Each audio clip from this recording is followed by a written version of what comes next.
nombre es María Gelpi y me ha invitado Enrique Barcher a que os dé esta clase sobre filosofía contemporánea rusa después de la Revolución, centrada especialmente en la segunda mitad del siglo XX y lo poquito del XXI. Bien, yo lo articularé en torno a la gran enciclopedia soviética. Tras la caída de la Unión Soviética, se reconvertirá al cabo de unos años en la gran enciclopedia rusa. Ahí se articulará todo el pensamiento oficial que expondré a continuación. Bien, la gran enciclopedia soviética, evidentemente, fue acompañada de censura, también veremos un poquito, y hay que tener en cuenta que todo lo que se articula en esta gran enciclopedia soviética era un poco la línea de actuación sobre la educación, es decir, es lo que se impartía en las universidades. De hecho, en todas las universidades se tenía que pasar un examen de filosofía o de contenidos en relación a la gran enciclopedia soviética. De esta gran enciclopedia hubieron 3 ediciones. La primera, de 1926 a 1941, la segunda del año 50 al 58 y la última edición soviética es del 69 al 78, que es la llamada edición roja. Bien, tras la caída de la URSS se crea un nuevo panorama geopolítico, veremos los problemas que se generan, veremos las 3 líneas de posturas al respecto que generan y se articulará, pero bueno, ya en menor medida como pensamiento oficial, la gran enciclopedia rusa. Lo que sí que veremos ahí será constantes que se van a ver en los 2 periodos, que es el debate entre materialismo e idealismo y luego también un eterno debate en Rusia, que es el de la eslavofilia o la asimilación. Bien.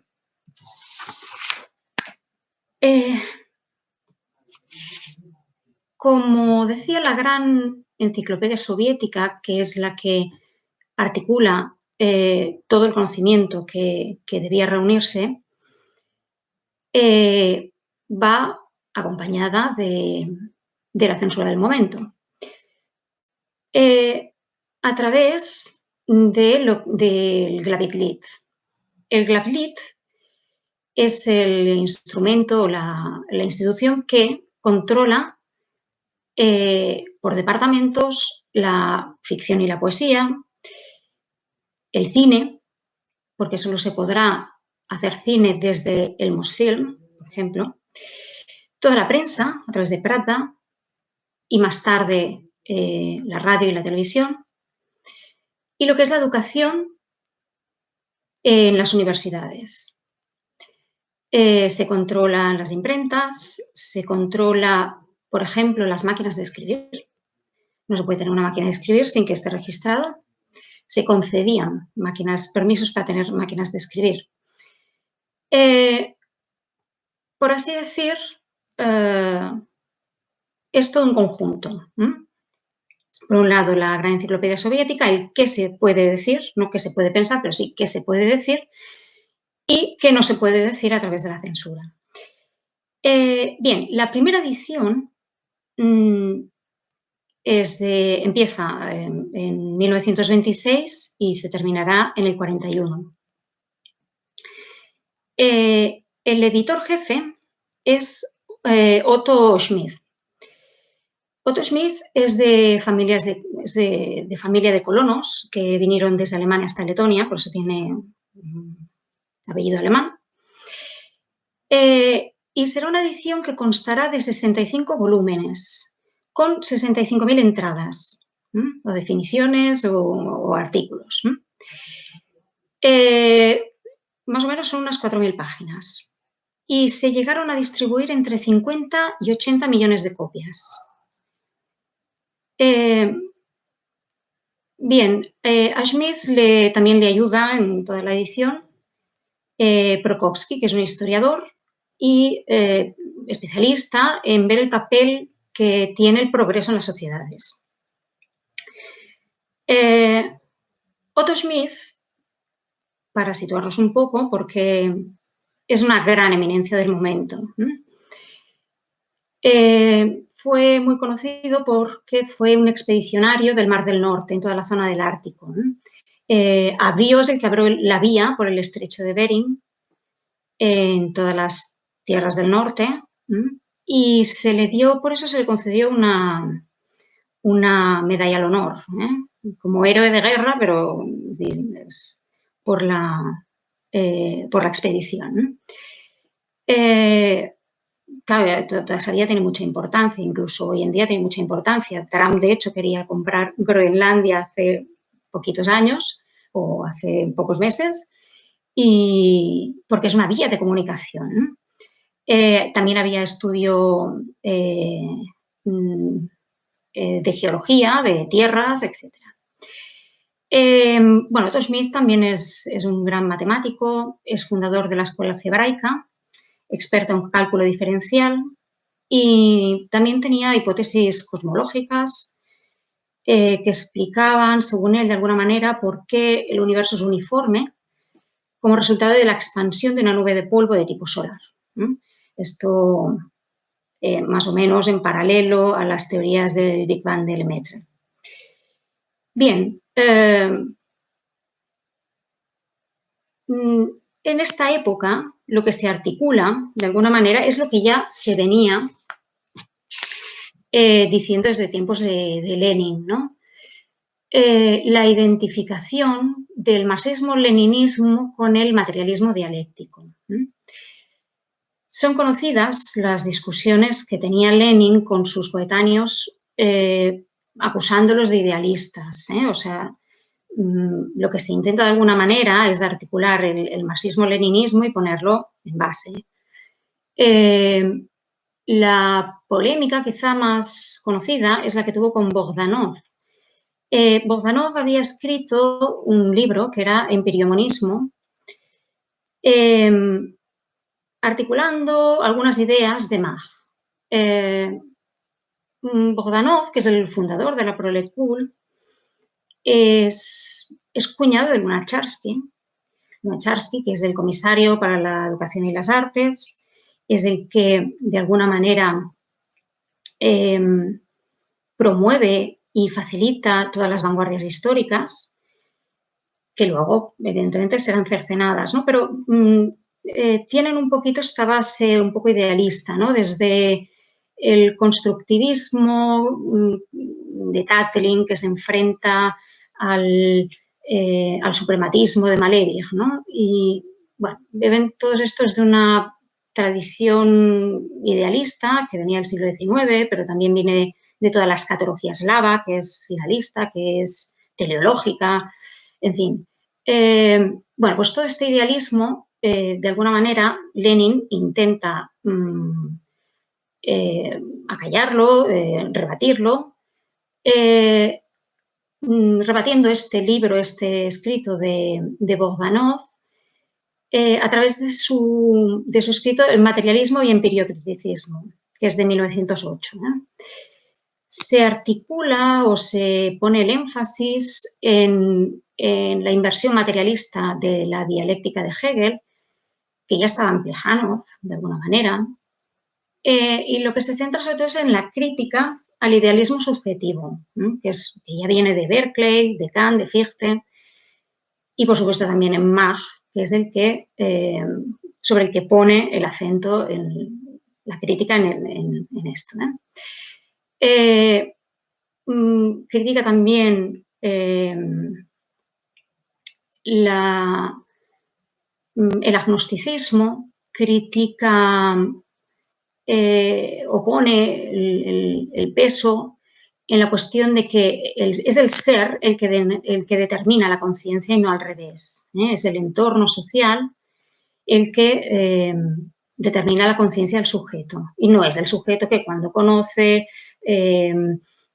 filtra el objeto y conoce a través de sus experiencias, ¿no? Que es lo que decía Smag, ¿no? Que todos son experiencias sensibles, que la cosa o la materia pues no se puede conocer, que no hay causalidad, porque además se empieza a generar todo lo que es la relatividad y la cuántica. Entonces, bueno, pues están a debate todas estas cosas, qué es la materia, en fin. Bien, por lo tanto, tenemos que Lenin se opone tanto a los mecanicistas como a los revisionistas. El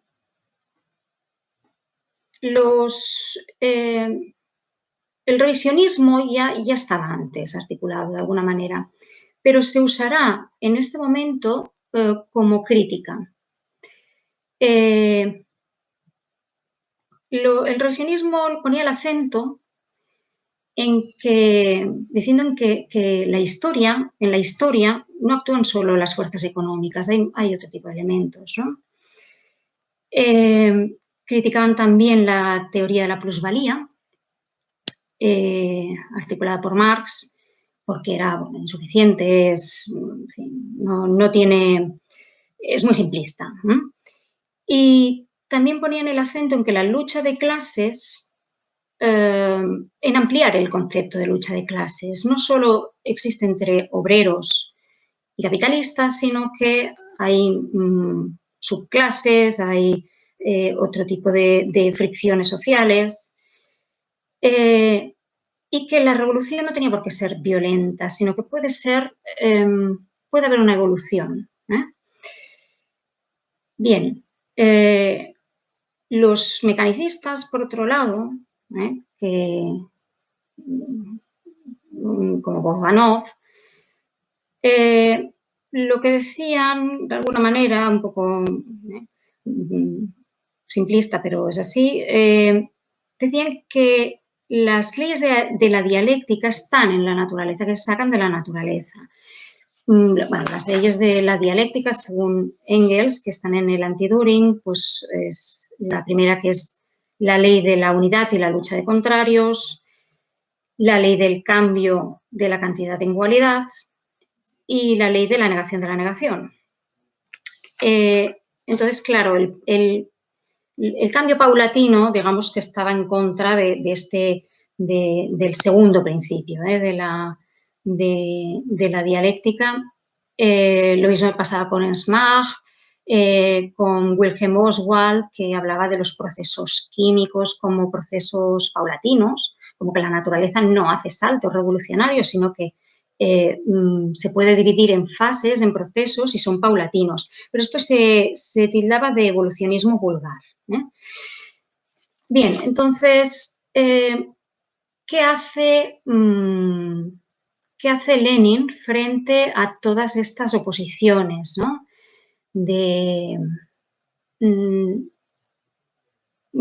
También habían otros factores políticos, porque, por ejemplo, Bukharin, que era acusado de revisionista, se había opuesto a la colectivización forzosa, se había opuesto antes al Tratado Brest-Litovsk del 18, por el cual Rusia había salido de la Primera Guerra Mundial y había perdido territorios. Claro, al ser un Estado perdedor, bueno, fue un fallo estratégico de Lenin. Bueno, el caso es que al salir Rusia había sido, pues, este Estado perdedor. Bueno, ya había ciertas fricciones. Bukharin es el ideólogo de la NEP, de la nueva política económica, que es una cierta apertura a capital extranjero. Y bueno, siempre hubieron ahí bastante tensión. Bien, Lenin lo que hace ante este tipo de pensamiento generado será una cosa que llaman los buques filosóficos. Los buques filosóficos hace referencia a dos buques, pero hubieron, pues, un tren, en fin, diferentes medios de transporte. Pero con ayuda de Gorky lo que hace es un listado de intelectuales que bueno, no se sabe muy bien si eran 160 o 300, que dice Lenin que es un aviso a la inteligencia antisoviética. En realidad avisos habían habido antes, porque Gumilyov, por ejemplo, fue fusilado y fue un escándalo. Gumilyov, que es el primer marido de Anna Akhmatova, ya no estaban separados, pero fue un escándalo.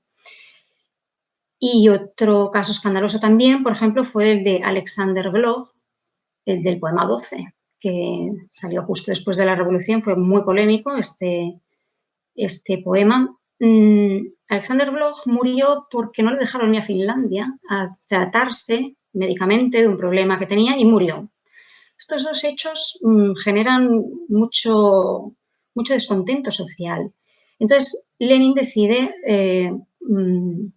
purgar de algún modo el panorama que tiene a través de estos buques filosóficos.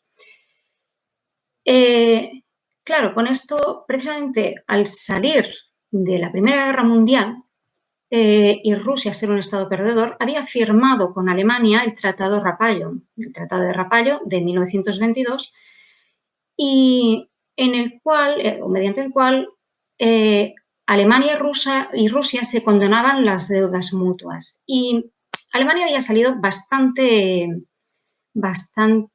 beneficiado. Y bueno, pues muchos de los intelectuales fueron para allá. Se les acogió allá como por concordato.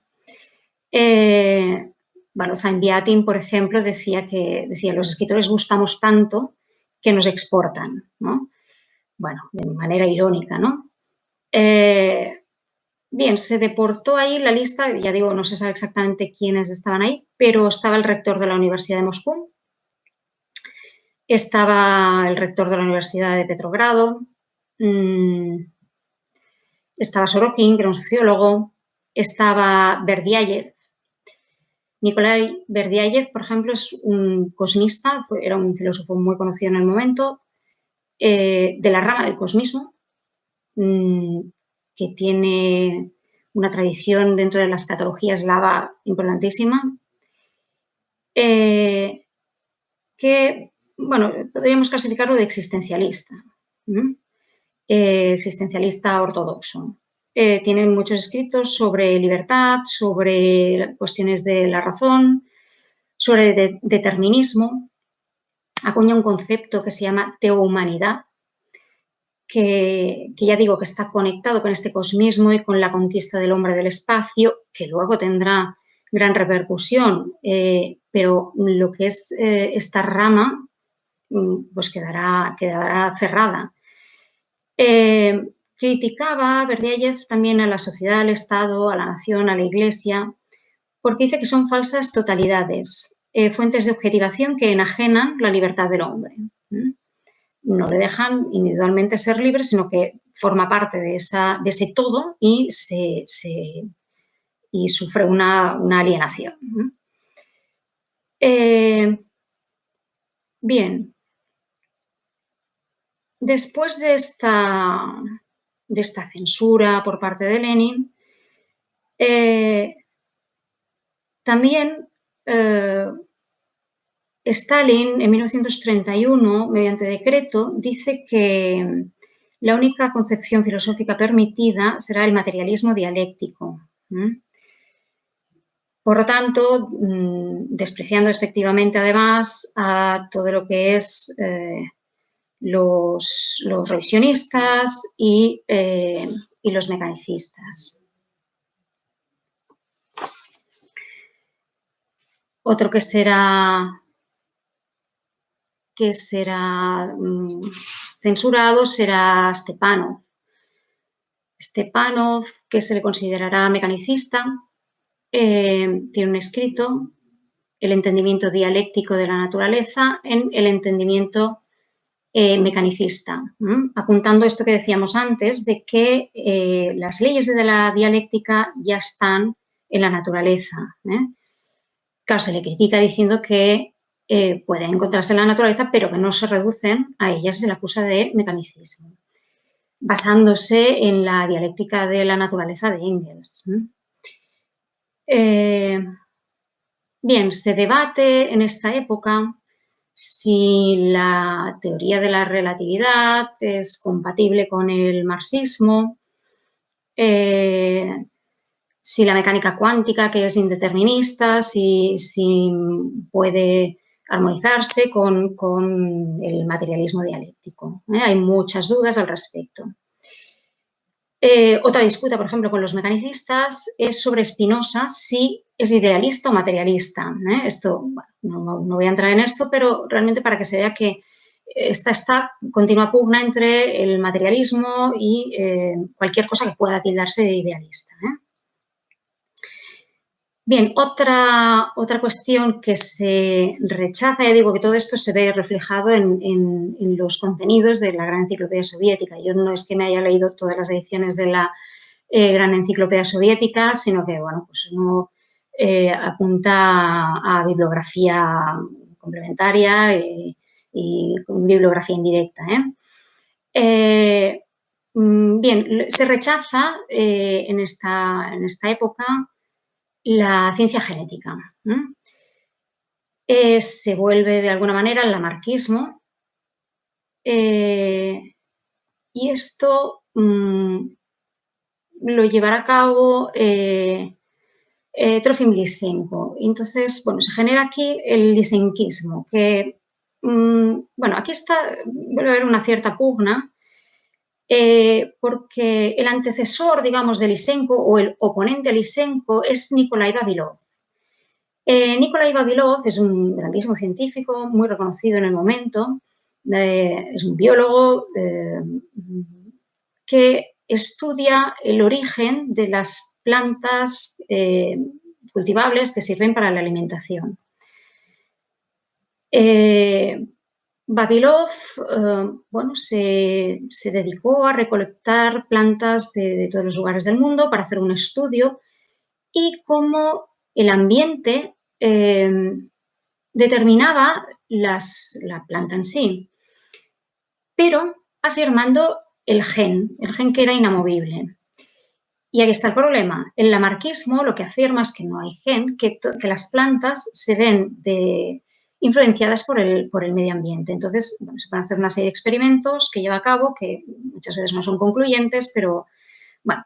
El problema del lamarquismo no es que hubiera el lamarquismo, porque, pues no sé cómo decir, ahora hay tierraplanistas, no pasa nada. El problema es cuando de eso se hace,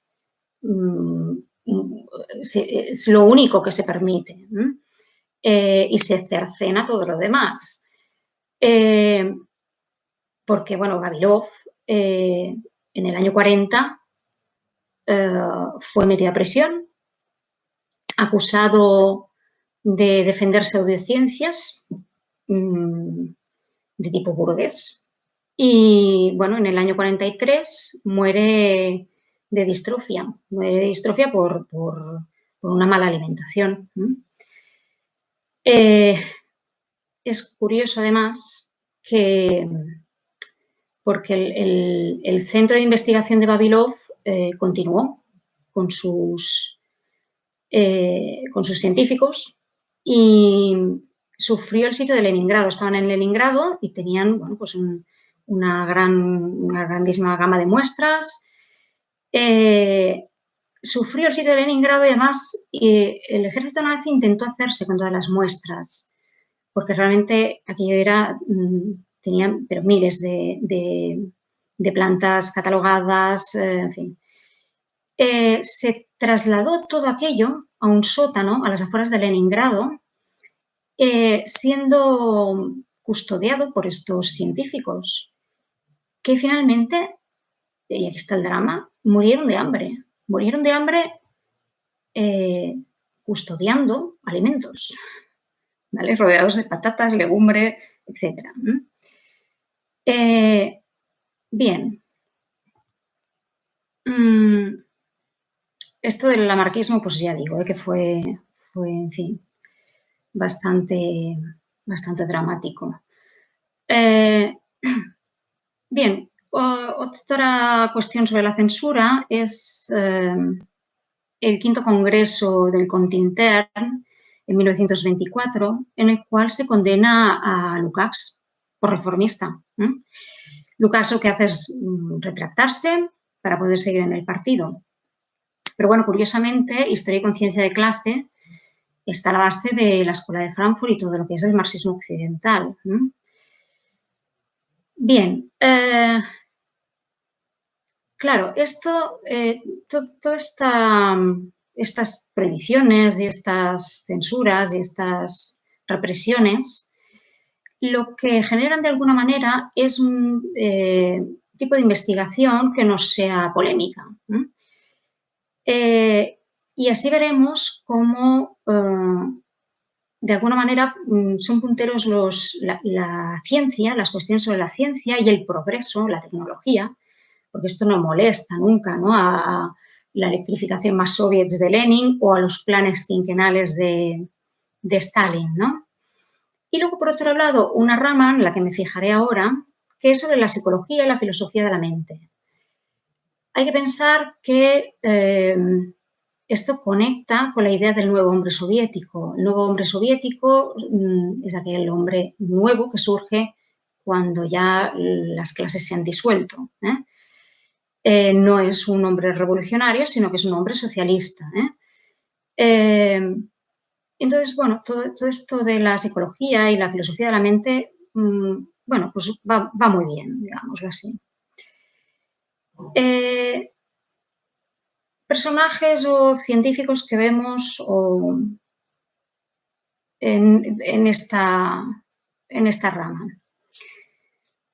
Bien, en primer lugar tenemos a Vygotsky.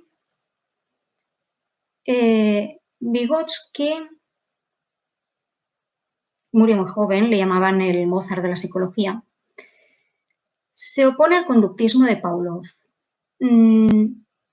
Lo que Vygotsky remarca es cómo la sociedad o el entorno influye en la formación de la conciencia, y no al revés, no es, como hemos dicho antes, no es la conciencia la que determina el entorno, sino que es el entorno lo que determina el crecimiento del niño, que es lo que, bueno, Vygotsky, ¿vale? Los estudios, perdón, desarrolla todo el estudio sobre psicología humana a través del crecimiento infantil, de la interacción social, del juego del niño. El desarrollo consiste en la interiorización de instrumentos culturales, como es el lenguaje, que utiliza el niño para obtener bienes. Utiliza herramientas de todo tipo, signos, para convertir relaciones sociales en funciones psicológicas, es decir, para obtener placer o displacer. Entonces, en función de eso, va aprendiendo a usar determinados juegos, determinados instrumentos sociales que tiene a su alcance. Esto desarrolla en una obra suya que es Pensamiento y lenguaje. Bien, Luria es discípulo de Vygotsky también, es fundador de lo que se llama la neurociencia cognitiva. Estudia la relación entre mente y memoria, entre generación de ideas y lo ya memorizado. Por lo tanto, lo retenido, lo captado, lo memorizado y, por lo tanto, la elaboración de ideas. Tiene dos obras fundamentales, que es la fascia traumática y las funciones corticales superiores del hombre. También estudia cómo alguien que ha perdido la memoria genera nuevas ideas, etc. Y cómo pues la interacción del medio en el sujeto. Luria inventa, por cierto, el primer polígrafo. Bien. Otro seguidor de Vygotsky es Leontiev, que también tiene estudios sobre la psicología del desarrollo.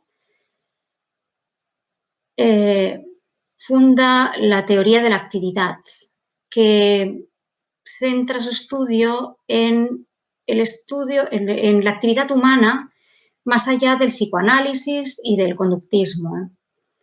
Como la actividad humana es un fenómeno social complejo, tanto en diferentes momentos o diferentes claves, como es la educación, el entrenamiento, cómo influye la ergonomía, cómo influye en la psicología del trabajo, en fin, etcétera. Por lo tanto, estamos en esto, la interacción social, etcétera. Y luego también Zinchenko. Zinchenko estudia o desarrolla su pensamiento en la Escuela de Psicología de Járkov y tiene trabajos sobre memoria voluntaria e involuntaria. Bien, esto más o menos en cuanto a la primera edición que decía antes de la Gran Enciclopedia Soviética, que va del 26 al 41. Bien,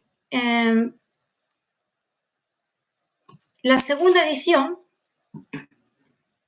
va del año 50 al 58.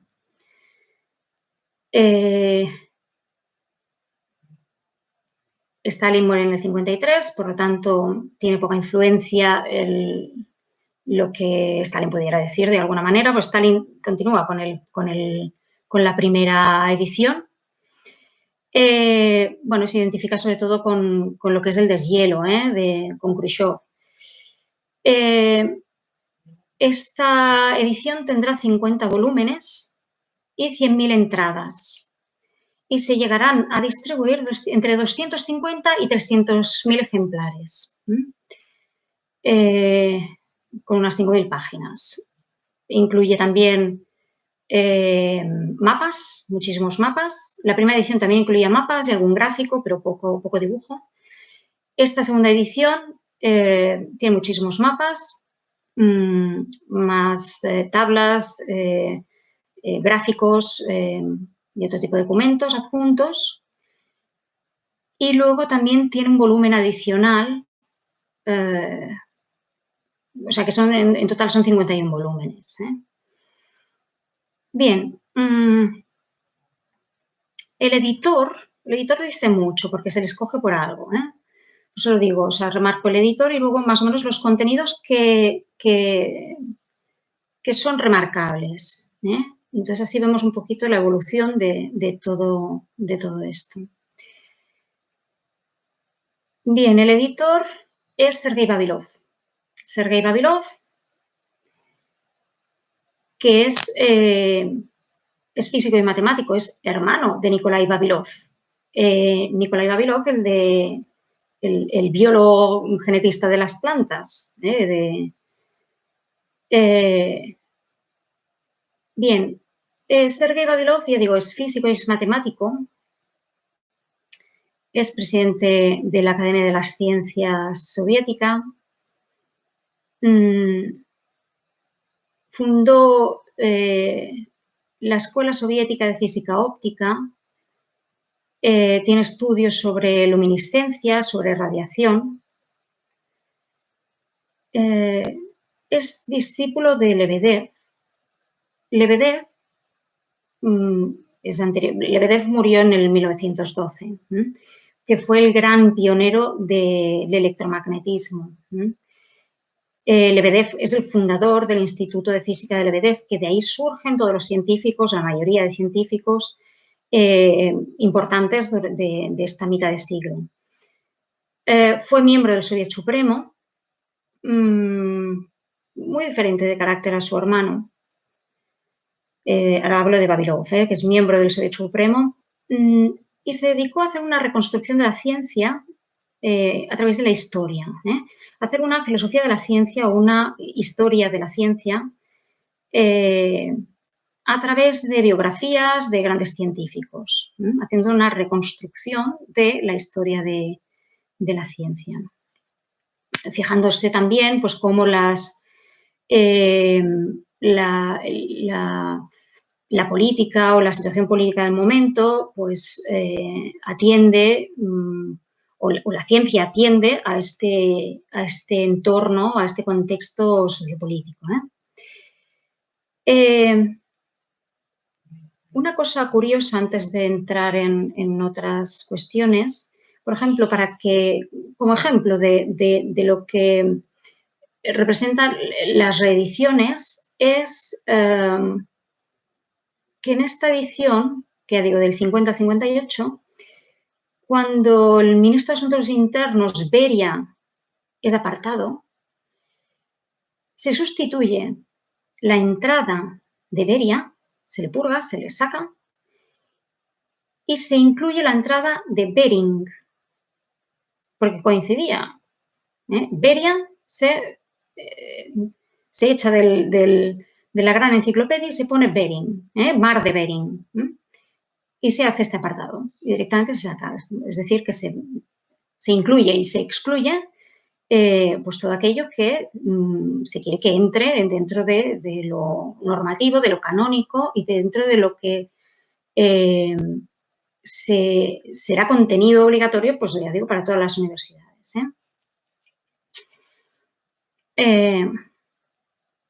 Bien.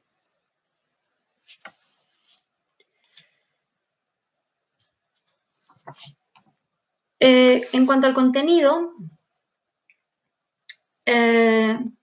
será importante la nueva posición política del momento. Y ahí nos vamos al 20 Congreso del PQS del 25 de febrero del 56. Ya está Khrushchev. Y Khrushchev condena el estalinismo, el culto a la personalidad de Stalin, la gran purga del 38, las grandes purgas, en sentido general. Postula un regreso al leninismo, un regreso al materialismo dialéctico, hace una especie de autocrítica, pero en parte también es atribuir o generar una leyenda negra del estalinismo, que también lo salva él un poco, salva el sistema soviético, por lo tanto es también en parte propagandístico. Sí que es verdad que hay un discurso que le llaman el discurso secreto, porque en una de las sesiones del Congreso da un gran discurso en este sentido, condenando el estalinismo, haciendo como autocrítica, y es un discurso que no se distribuye, es un discurso que se emite en sesión secreta, entonces quedó ahí cerrado y se ha conocido luego. Es, ya digo, un deshielo, pero es un deshielo porque se intenta desvincularse del estalinismo, para regenerar de alguna manera la Unión Soviética.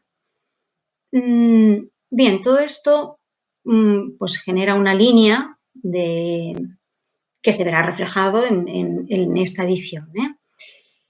Que hará mucho énfasis en cuanto a la filosofía de las ciencias en cuestiones del momento, que estamos en plena Guerra Fría, como son las cuestiones sobre la conquista del espacio. En cuanto a la ciencia, pues la aerodinámica, la cohetería, ahí se regeneran unos antiguos pensadores como Fyodorov, por ejemplo, que es del siglo XIX, que es el fundador del cosmismo. Bueno, se le da más importancia en ese momento, a pesar de que al principio después de la Revolución, todo el cosmismo se aparta bastante. No es que se regenere, sino que, bueno, a Fyodorov, por ejemplo, se lo nombra en la enciclopedia. Tsiolkovsky es el creador de la cosmonáutica. Bueno, escribe también ficción, es un personaje muy, muy curioso y muy, muy interesante. Tsiolkovsky, además, porque bueno, no veía bien y era medio sordo de niño, entonces tampoco se educó en la escuela corriente y leía mucho y era muy introspectivo y bueno, pues empezó con cuestiones de propulsión, de aerodinámica. Y, bueno, será muy admirado, por ejemplo, por Korolev. Korolev es el gran ingeniero del del programa Sputnik y del programa Vostok.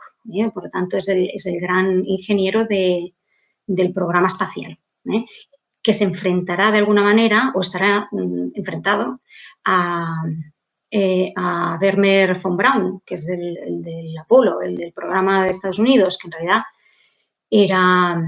era un ingeniero nazi, que se le detuvo al final de la Segunda Guerra Mundial, se le llevó a Estados Unidos y se le regeneró.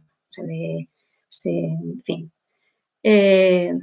Bueno, pues este Korolev, con todos sus, toda la conquista del espacio, pues tendrá mucho peso en esta edición. Bien, en cuanto a otras ramas, filosofía de la mente, tenemos, por ejemplo, a Kopnin, que es miembro de la Academia de las Ciencias de la URSS y, desarrollará estudios sobre lógica y dialéctica y sobre teoría del conocimiento. Esto sigue un poquito la línea de la edición anterior.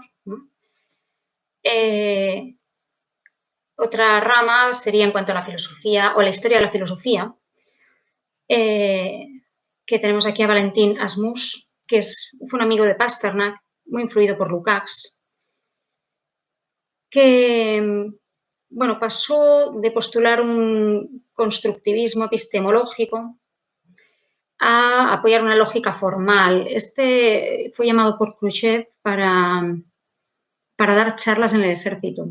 Y tendrá mucha importancia. Y también en cuanto a lógica, tenemos a Zinoviev. Zinoviev, que es un gran escritor.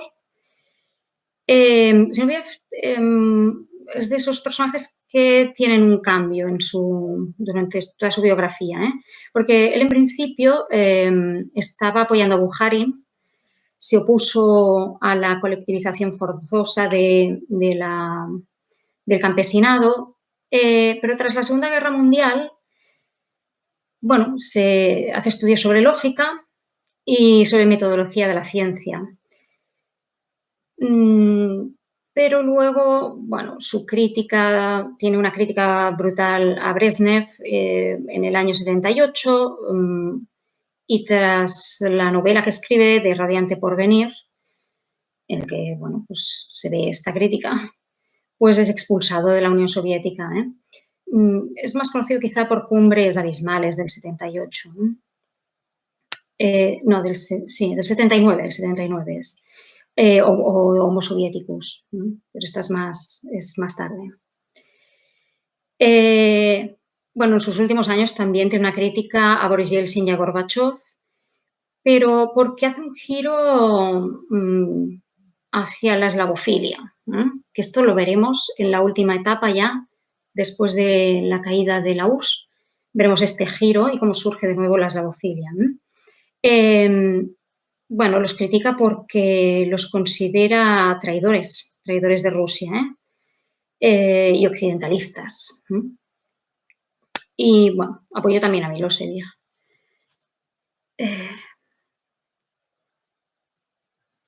Bien.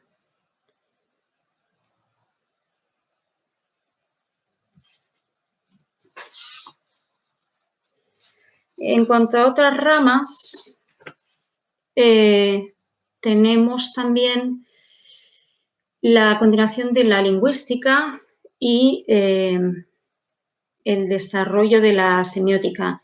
Aquí tenemos a Lotman. Lotman es un peso pesado. Este se licenció en matemática y en derecho, pero es filólogo, y lo que daba clases de filología en la Universidad de Moscú. Es miembro de la Academia de las Ciencias Soviéticas en Estonia. Y desarrolló el método semiótico para el estudio de la literatura, la cultura, como dependientes del lenguaje. Llegó a hacer programas de televisión. Fue bastante mediático. También había participado en la Segunda Guerra Mundial y salió con honores, en fin. tiene una biografía bastante potente. Bien, dice que los signos, para él dice, son expresiones materiales de objetos, fenómenos y conceptos en un proceso de intercambio de información. Para él, información es significado. Y divide los signos en condicionales, como puede ser un semáforo en rojo o puede ser la palabra. Y también hay signos para él gráficos o icónicos, que es una simple señal. En fin, bueno, tuvo bastante influencia. Sobre todo porque lo estructura todo esto, todos estos estudios sobre la lingüística, sobre la semiótica, sobre el signo, dentro de una determinada cultura. Siempre está dentro de un determinado entorno cultural. Bien, y ya, bueno, por último, la última de las ediciones de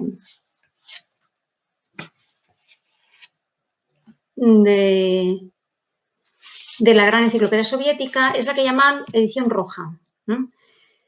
La edición roja va de 1969 a 1978. Bueno, es el periodo de estancamiento de Brezhnev. Consta de 30 volúmenes y 100.000 artículos aproximadamente, más un índice que se publicará en 1981, mucho más tarde, ya, por lo tanto, una vez cerrada la enciclopedia. Hay un volumen entero dedicado a la URSS, un volumen entero a reconstruir la historia de la URSS, a regenerarla o a blanquearla, a explicarla de alguna manera, de manera oficial. Bien, se llegaron a distribuir o a vender o a distribuir 630.000 copias. No es un poco más reducida en cuanto a páginas, pero bueno, también la tipografía cambia. Es muy similar a las anteriores, pero bueno, se llaman edición roja porque las tapas eran rojas. Se hace, de cada una de las enciclopedias se hace una edición especial, cambiando pues esto, la tipografía, cambiando el paginado, el tipo de márgenes, todo. Y la encuadernación. Y es la primera que es traducida al inglés por la editorial Macmillan. Bien. En esta edición se continúa de algún modo con toda esta carga científica pero ya no tanto la conquista espacial, sino entra aquí en juego también lo que es las energías y el estudio sobre energía termonuclear. Y habrá una gran polémica. Claro, la URSS intenta, claro, la carrera espacial, digamos que la ha perdido desde que en el 69 llegan los americanos a la Luna, pero de alguna manera sigue estando ahí. Entonces, hay un giro hacia el interés por las energías y por las armas, el potencial de todo esto. Bien, ¿quién es el editor? Es Prokhorov. Prokhorov es impulsor de la electrónica cuántica, es Nobel de Física en el 64, inventor junto con otros académicos de la tecnología láser. Lo de la tecnología láser es muy curioso porque se creía que tenía un potencial brutal y luego no fue tanto. Se pretendían hacer armas que fulminaran cualquier tipo de objeto, pero luego la cosa no acabó de cuajar. Hoy en día sí que existen armas láser que son muy potentísimas, unos cañonazos brutales que son capaces de descomponer un helicóptero y hacerlo caer, más que nada por los circuitos, porque lo desconfiguran todo. Pero bueno, lo fulmina. Pero bueno, esto es ahora. En su momento la tecnología láser no fue armamentística. Sí que tuvo otras utilidades, pero bueno, de hecho hubo un programa durante la Guerra Fría de colaboración entre Estados Unidos y Rusia de tecnología láser, lo cual quiere decir que no era demasiado peligroso. Hay incluso, bueno, se llegó a inventar estas cosas que son como de risa, ¿no? Una especie de pistolita láser que, en fin, no hacía mucho daño. Bien, Prokhorov es miembro de la Academia de las Ciencias de la Unión Soviética. Ya en la Segunda Guerra Mundial había estado en el Departamento de Inteligencia y había llevado planes de investigación para el espionaje, en fin. Por tanto, también se supone que continuó. Bueno, es discípulo de Lebedev, ¿vale? Surge también del Instituto de Física de Lebedev. Y estuvo trabajando en el laboratorio sobre oscilaciones y espectrografía. Es un gran investigador de la física nuclear y fue también pues, profesor de la Universidad de Moscú. Se le suele identificar con el externalismo, con las posturas externalistas o la ciencia, igual que Hesse. Pero bueno, tampoco es un tema que nos interese ahora en el momento. Sobre si los descubrimientos científicos son dependientes del entorno político y cultural, si lo son, por lo tanto, si son universalmente válidos o no. Esto son las discusiones sobre el internalismo o el externalismo.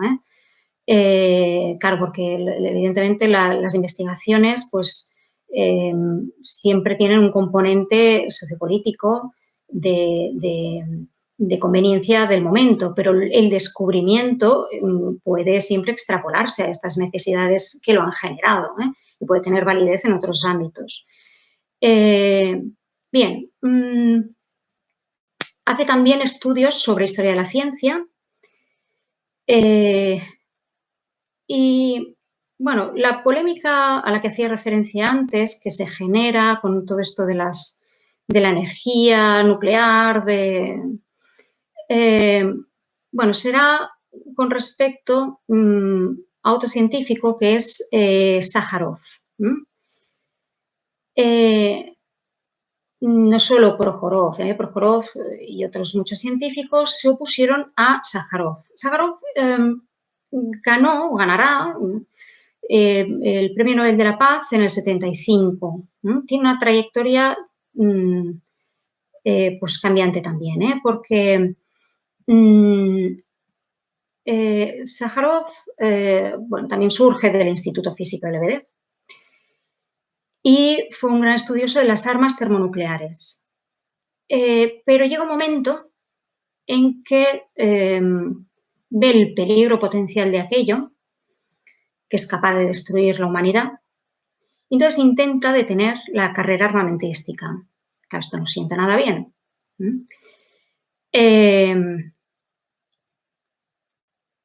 Claro, hay que pensar en plena Guerra Fría, la lucha por la hegemonía mundial, si tenemos en cuenta la crisis de los misiles en Cuba, claro, no se puede prescindir de un arma más. Por lo tanto, hay una serie de científicos, entre otros Prokhorov, que se oponen a Sájarov y firman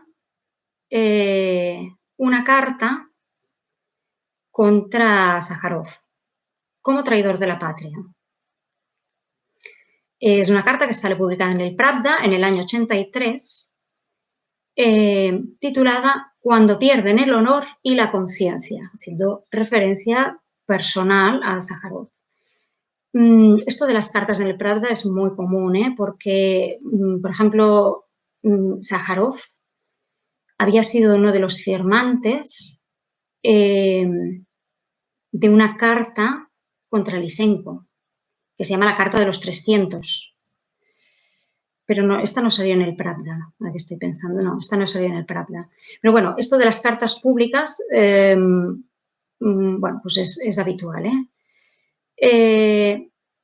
Bien, se opone, bueno, se le considera un traidor de la patria. Sájarov también publica en el New York Times contra el error estalinista, contra la invasión de la URSS en Checoslovaquia, después de la invasión a Afganistán.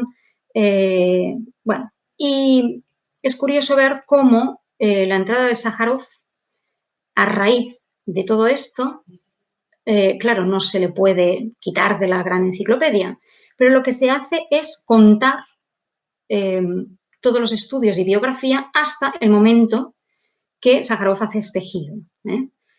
Y a partir de ahí se tapa la polémica, se tapa la postura o todas las declaraciones de Sájarov criticando el estalinismo, criticando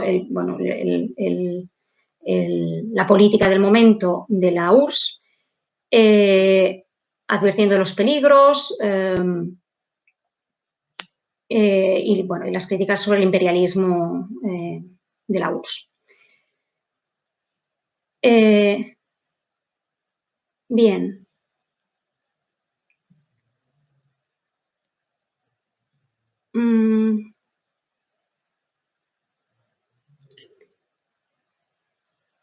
Pasamos ya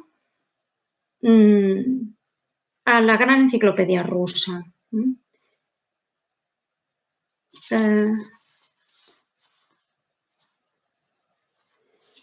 Bien, con la caída de la URSS,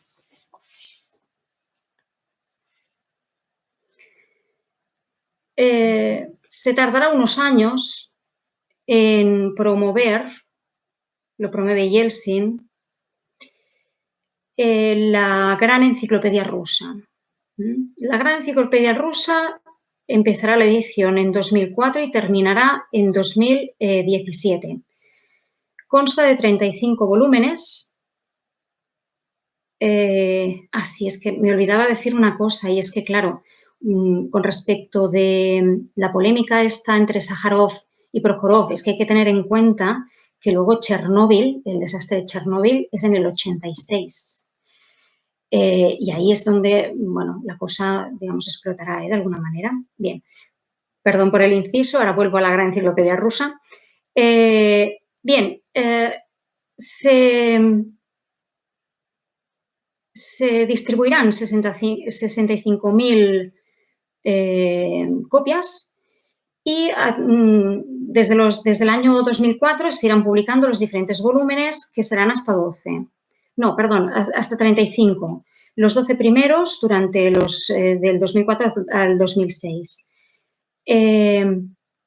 Bien, hay un gran debate dentro de la editorial. El primer editor es Alexander Gorkin y la gran polémica es decidir si esta gran enciclopedia tiene que ser la gran enciclopedia universal hecha en ruso o la gran enciclopedia rusa. Si tiene que ser rusa o si tiene que ser universalista. Y volvemos a las dos constantes que hemos nombrado al principio de la clase y que generarán una cierta neoslavofilia. En realidad es una constante que se da en Rusia. Es decir, al principio de la revolución también se discute si tiene que ser socialismo en un solo país o tiene que ser, como decía Trotsky, ¿no?, expansible al resto de estados y cómo deberían irse añadiendo al comunismo, ¿no? Si tenía que ser una cosa imperialista o impositiva o si tenía que ser una adhesión que se hiciera de manera voluntaria por parte de los estados o si se tenía que centrar solo en cuestiones rusas, ¿no? Pero bueno, esto viene de mucho más atrás, porque incluso de cuestiones teológicas muy antiguas, porque con la caída de Bizancio, por ejemplo, se plantean si Moscú es la tercera Roma. Iván III, que es el primer soberano de toda Rusia, plantea esto, ¿no?, hacer de Moscú la nueva Rusia y, por lo tanto, generar desde ahí un centro, ¿no?, de la cristiandad, ¿no? La zoofilia realmente, donde se conoce, es durante el siglo XIX a través de la inteligencia, pero también venía de Pedro I y de Catalina la Grande, ¿no? Si hemos de asimilarnos a Europa y hemos de copiar todo de Europa, o si realmente tenemos una cultura propia y podemos reivindicar lo nuestro, ¿no? Pues en este momento vuelve a surgir un poco esto, si realmente tiene que ser una enciclopedia rusa o si tiene que ser universalista. Bien, este editor, Alexander Gorkin, es profesor del Departamento de Geografía y Socioeconomía y tiene estudios sobre países extranjeros. Da clases en la Universidad de Moscú y defendió una tesis con el siguiente nombre: procesos económicos y geográficos, estructuras, patrones de desarrollo de la industria en los países capitalistas en la era de la revolución científica y tecnológica, en el ejemplo de la industria manufacturera de los Estados Unidos. Este es el título.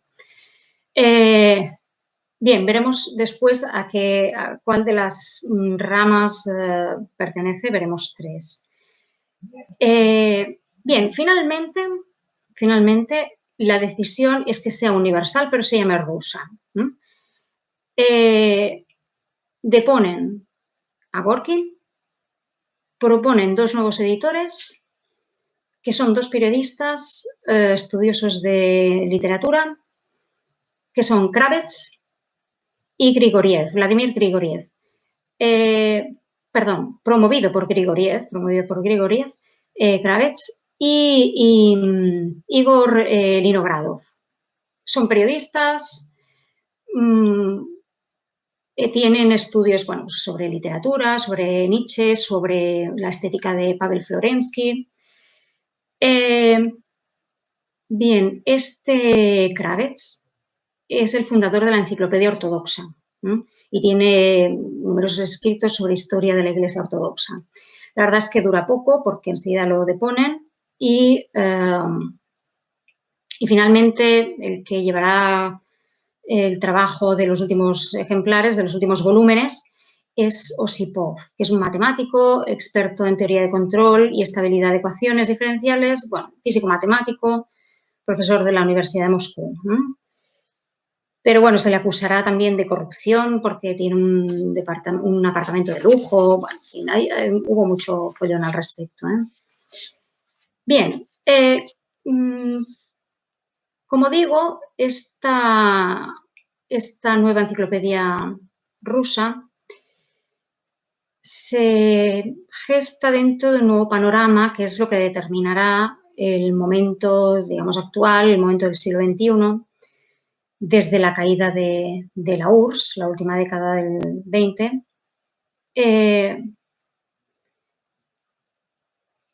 que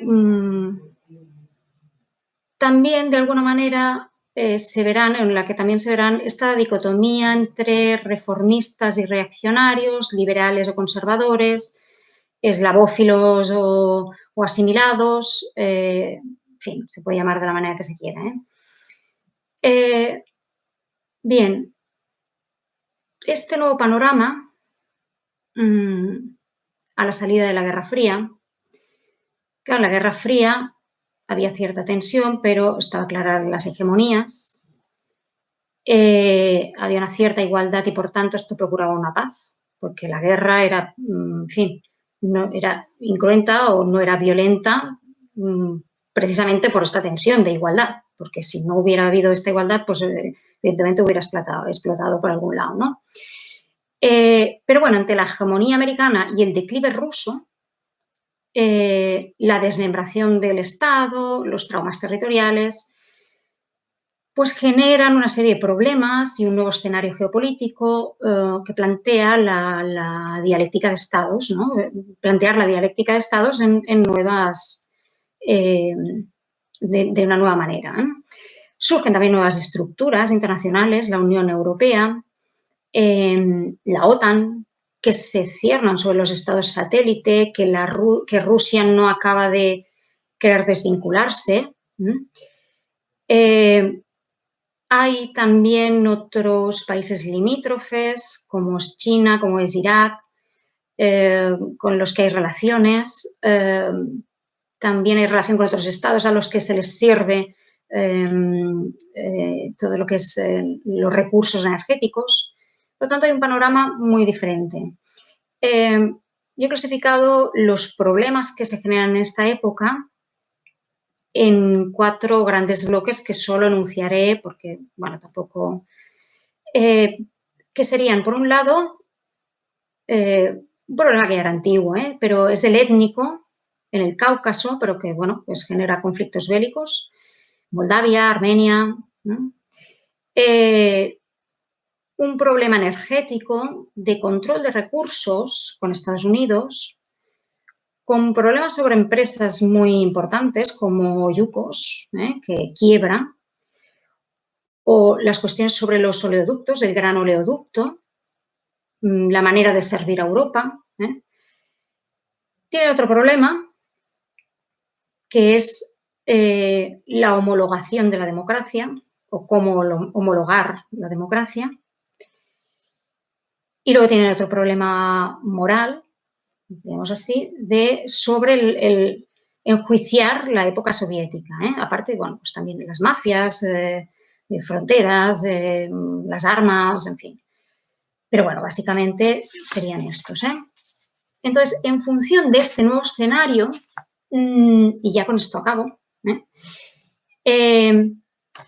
se distinguen 3 corrientes que se generan. Silvia Marco lo remarca, que es una doctora en geopolítica del Instituto de Geofísica, bueno, de aquí, bueno, que es miembro del CSIC, vamos. Hay una corriente internacionalista, idealista. Hay otra corriente que podríamos llamar realista y hay otra de expansionismo revolucionario, ¿no? Estas 3 corrientes. Una nota de cada una de ellas y ya con esto acabo. La internacionalista idealista sería la que llevaron a cabo Gorbachov y Kosarev. Suponen o se centran en la cooperación internacional, en la interdependencia de estados, en la universalidad de los valores, sobre todo los democráticos. Acabamos de salir, ¿no?, de la URSS, bueno, ahí está cierta postura hacia afuera. No es que sea autocrítica, es que parece de alguna manera que el enemigo está dentro, ¿no? Esto no gusta, muchos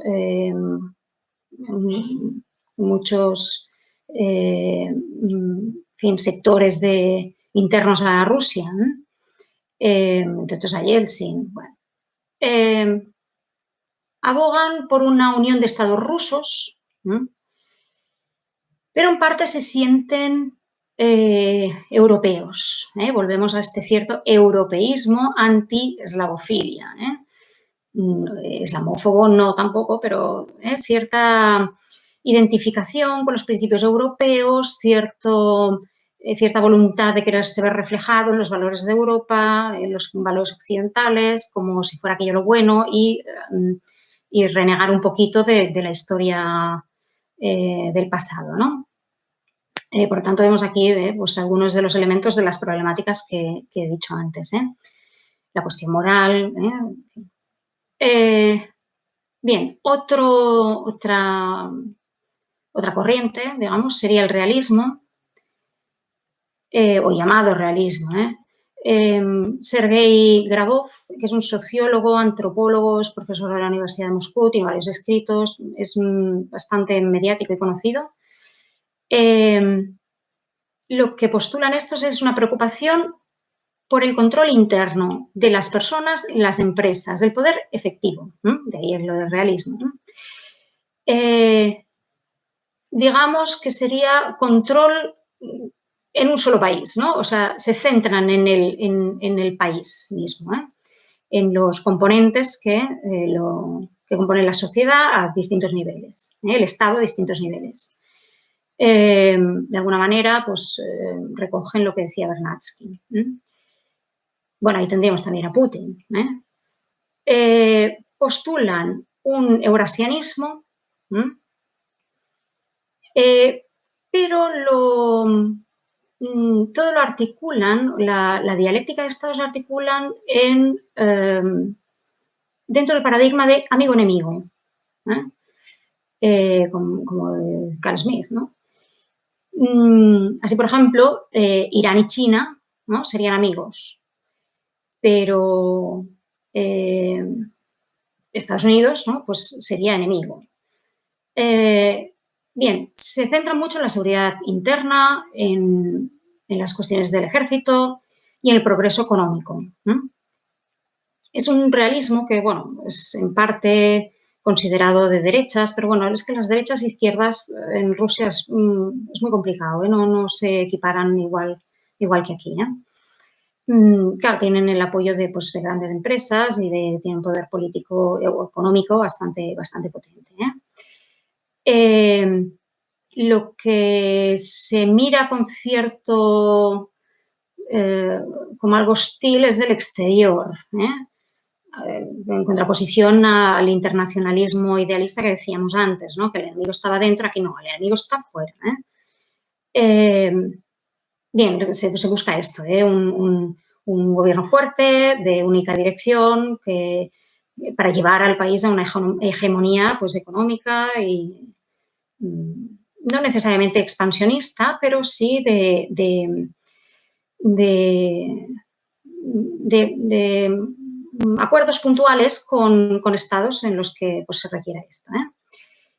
Y luego hay una tercera vía que es menos importante, que a veces se le ha llamado tercera vía, que es esto que decíamos, el expansionismo revolucionario. Pues es que ha generado bastantes problemas y bueno, personajes bastante polémicos, como Limonov. Eduard Limonov, que murió hace unas semanas, que es muy conocido por la novela de Carrer, pero bueno, Carrer, cuando hace la novela,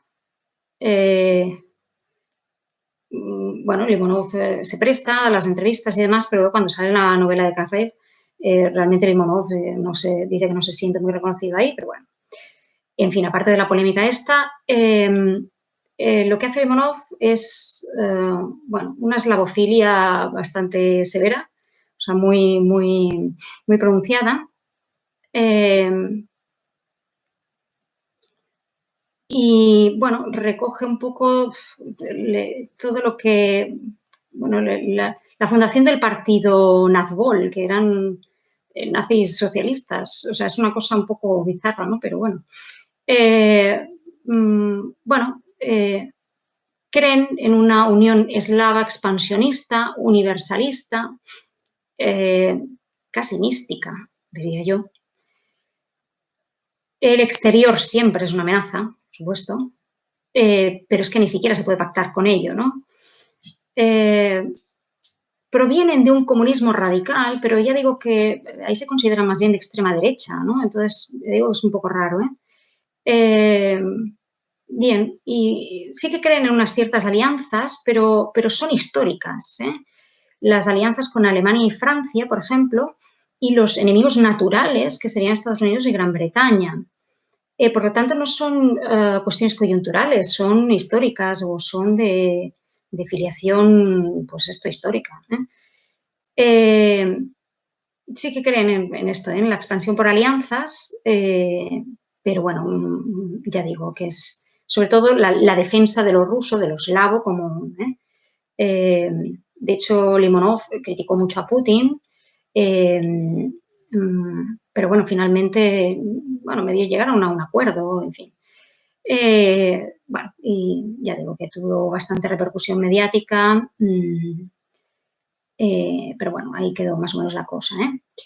Bien, pues nada más. Yo creo que por mi parte ya está. Y bueno, pues intentaré pasar también bibliografía y bueno, pues nada, muchas gracias. Adiós.